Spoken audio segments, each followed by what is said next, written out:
الذي خلق الموت والحياة ليبلوكم أيكم أحسن عملا وهو العزيز الغفور.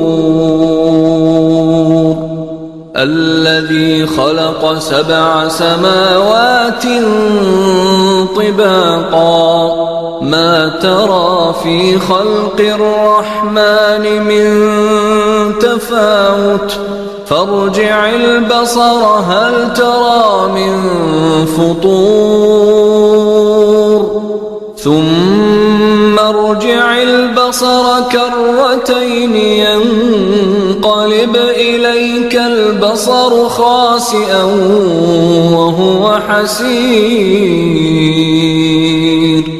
ولقد زينا السماء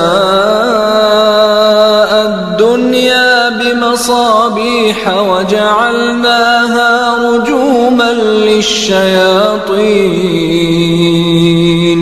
وأعتدنا لهم عذاب السعير وللذين كفروا بربهم عذاب جهنم وبئس المصير. إذا